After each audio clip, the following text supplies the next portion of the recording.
set. So I'm going to make sure my edges are nice and clean and that I've got good cuts. So first of all, I'm going to make a straight edge. Come on. I always use parchment. You know, use the tools you have around for your for things like straight edges. So I'm going to make something like a little template with this piece of paper. I'm going to probably make it about 12 inches long, and I'll make the strips on the edges about 1 inch wide. So I'm just going to use those 2 marks as an example. And let's say I'm going to set it like that. I'm going to go ahead and make some marks here just to remind myself of where I am.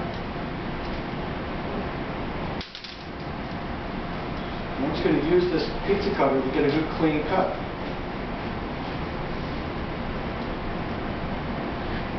So you see what I did was I just made a little mark down here to signify where my end is going to be. The end of my paper tells me where this end is going to be. So I'm going to get a nice clean cut there. And I'll cut this straight across from one mark to the other. And then we need a couple of strips. What I mean by that is I'm going to create a couple of borders. You can see on this apple tart I have 2 edges, 2 strips on the edges here to give it a little bit of dimension, a little bit of height. So I'm going to make a couple of marks.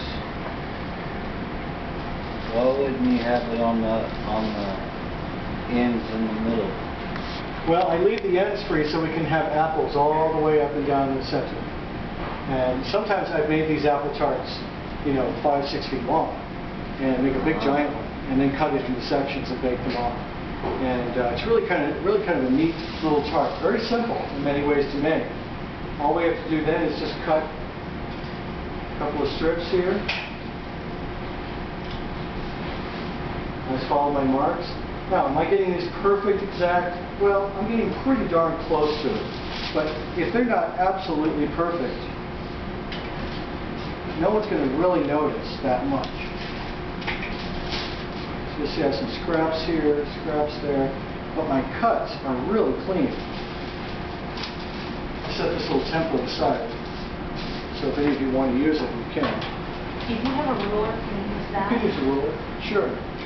I don't mind people being really particular about their measurements. That's one of the things. Can you make it longer? You could make it a little longer. You want to make sure it'll still fit on a pan.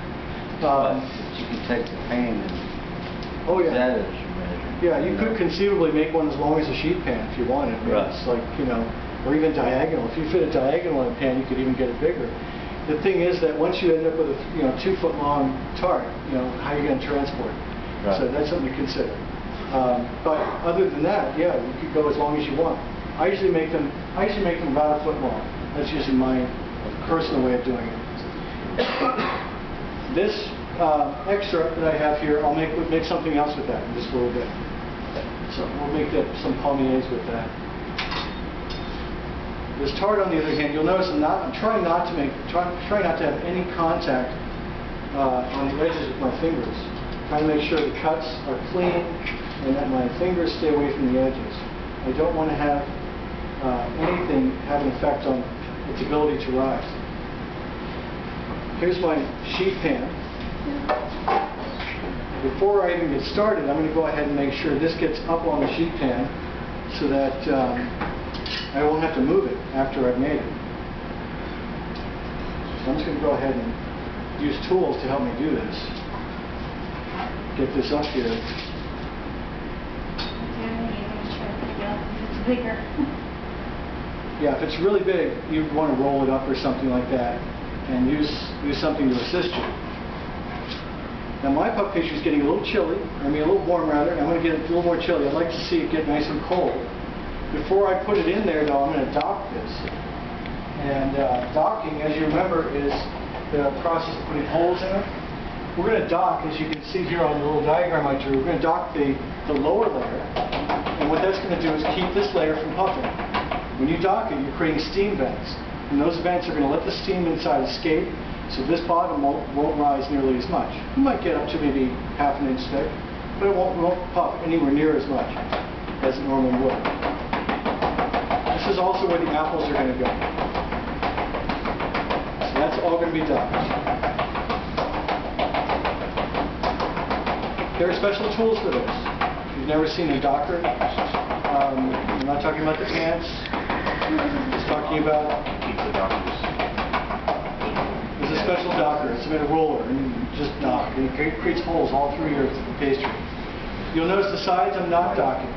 What I'm going to do for assembly in a few minutes, I'll get this cold, a little more cold now. It's been thinned out. It's going to need to be cold.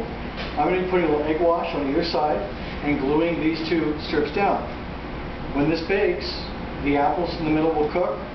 The bottom won't puff very much, but the sides will. The sides are going to rise up, well, it could rise up as much as 1.5 inches or so. It could rise up quite a bit.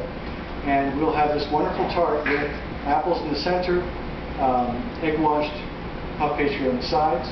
And in a few minutes I'll bring this out of the fridge and we'll go ahead and finish this one up. And I'll show you how that's done. You want to go put that in the fridge for you? Yes, please.